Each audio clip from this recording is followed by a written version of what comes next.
संतुलन में करने के लिए भगवान शंकर ने अपनी वापिस नृत्य की मुद्रा को प्रारंभ कर दिया। अपनी नृत्य की मुद्रा,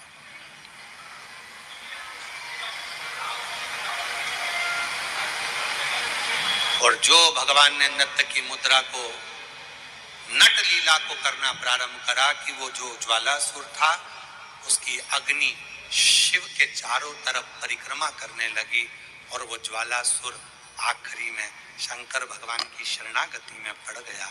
बाबा भोलेनाथ कृपा करें, दया करें। शिव जी मुझ पर कृपा करिए। शंकर भगवान ने कहा, क्या चाहते हो ज्वालासुर?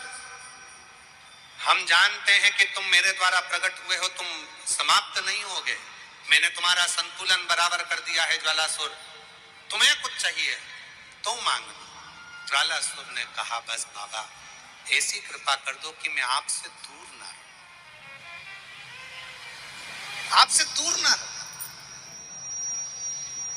और ये शक्ति मां जगत जननी जगदम्बा अंबा भवानी के कहने पर आपने नृत्य किया था तो मैं मां आद्य शक्ति से भी दूर ना रहूं और आपसे भी दूर ना रहूं। शिव और शक्ति से मुझे दूरी सह नहीं जाएगी। शंकर भगवान ने कहा, ठीक है, आज से तुम एक ज्योति प्रकाश के रूप में रहोगे। और शंकर जी कहते हैं, पूरी दुनिया में जहां कहीं भी मेरे शिवलिंग की पूजन होगी वहां तुमको ज्योतिर्लिंग के रूप में पूजा जाएगा और शिव ज्योतिर्लिंग के रूप में पूजित हो।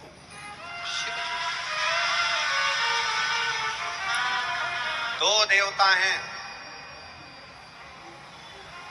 दो देवी देवता एक ऐसे हैं जहां पर यदि भगवान की मूर्ति भी नहीं होती है तो ज्योति के रूप में उनकी पूजन होती है। देखिए, माँ दुर्गा, पार्वती, जगत जननी, अम्बा, जगदम्बा, माँ दुर्गा एक ऐसी हैं जिनकी मूर्ति भी नहीं होती है तो ज्योति के रूप में उनकी पूजन हो जाती है। वो ज्योति के स्वरूप में पूजन होती है, ज्योति के स्वरूप।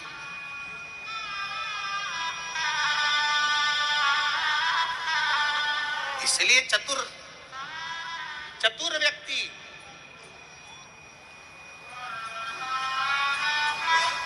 वो बहन जी बोली, 97 लाख का कर्जा चुका गुरुजी केवल दीप लगाने से शिव। और आपने जो दीप बताया था वो दीप की गणना आज फिर कर रहा हूं इस व्यासपीठ से, फिर बाबा के धाम से। ये मीरा भयंदर की पवित्र भूमि पर अगर वो चरित्र सामने आया है और वो दीदी के माध्यम से अगर बात निकली है तो उन दीप की गणना फिर बोल रहा हूं इसके फिर वर्णन कर। जो आपने दीप बताया था उस दीप के प्रभाव से आज हमारा 97 लाख का कर्जा बाबा ने 3 महीने हो चुका है। कैसे व्यवस्था करी, क्या व्यवस्था करी, ये वही जान। वो 2 दीप आज अगर कथा निकली है ज्वालासुर की तो अपने भीतर वो 2 दीप का महत्व अपने अंदर उतार कर रखी है। वो 2 दीप साधारण नहीं है जो हमने पहले 7 साल पहले भी कथा के माध्यम से बताया था। यदि आप लोग यूट्यूब पर कथा सुनते होंगे, जब व्यक्ति हताश हो जाता है, कर्जे में लगा लूम हो जाता है, बहुत दुखी हो जाता है, कुछ भी नहीं रहता, फैक्ट्री नहीं चलती, व्यापार नहीं चलता, कोई काम नहीं चलता, ना कोई व्यापार चल पाता है, टूटकर आखिरी में सोचता है अब बच्चों का भरण पोषण कहां से करूं, परिवार को कैसे पालूं, मर जाऊं तो अच्छा है।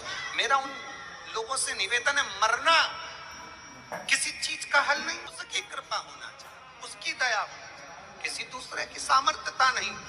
केवल देवता देंगे पल्ला झाड़ कर और मेरा कुबेर भंडारी देगा छप्पर झाड़ कर, और वो देता है, साधारणता में नहीं देता, थोड़ा बहुत तो देता ही नहीं है। पूरी कथा को देखिए, 10 साल 20 साल 30 साल की कथा निकाल कर देखिए, पूरी कथा की वीडियो आप निकालिए, हर वीडियो में आप देखोगे भगवान ने जिसकी भी गोदी में बच्चा दिया, एक एक तो कम दिया, 2 ज्यादा दिया, क्योंकि उसकी रीति है, देता छप्पड़ फाड़ के,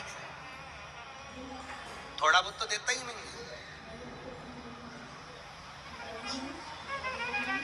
शिव कथा कर मैं ज्वालासुर को समाप्त नहीं, इसकी बैलेंसिंग करूंगा और ये ज्योति के रूप में रहेगा। मां शक्ति के पास में भी ज्योति के रूप में, शिव के पास में भी ज्योति के रूप में। इसलिए जब तुम संपूर्ण तरह से हार जाओ, लगे अब कुछ भी नहीं अपने पास में, एकदम खाली हो गए, कुछ भी नहीं बचा, तब बेलपत्र के वृक्ष के नीचे शंकर जी के मंदिर के सम्मुख में 2 दीप लगाना प्रारंभ कर दीजिए।